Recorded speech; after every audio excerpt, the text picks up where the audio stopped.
hantarkan cheese.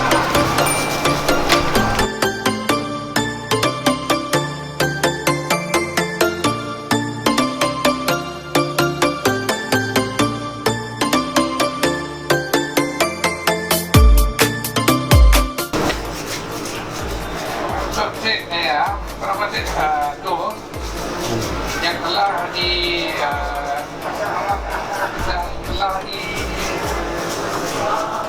direhatkan 2 jam dan Toto tu diolah tanpa penggiling lah, namanya stretch pizza lah. Sebelum ada minyak lah, kita akan polanya bulat-bulat. Okay. Lepas tu kita rehatkannya lagi dalam sejam je lah. Okay. Tunggu sejam kita angkat ini kepadanya. Okay.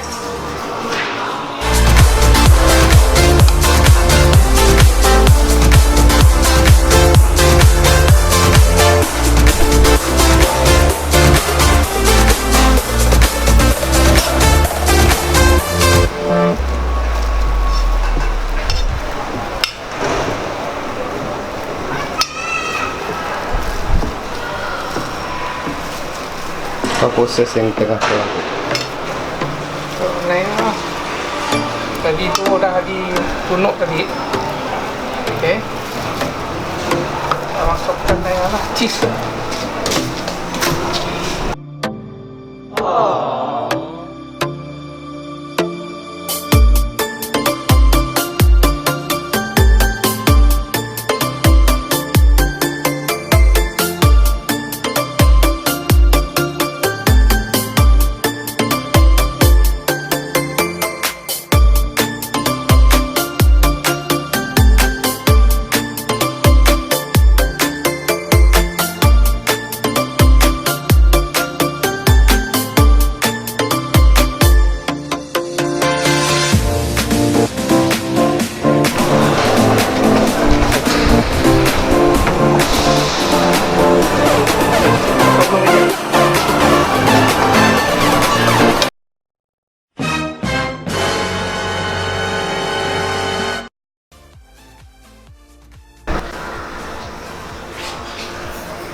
Yang siap dibakar, ready to eat.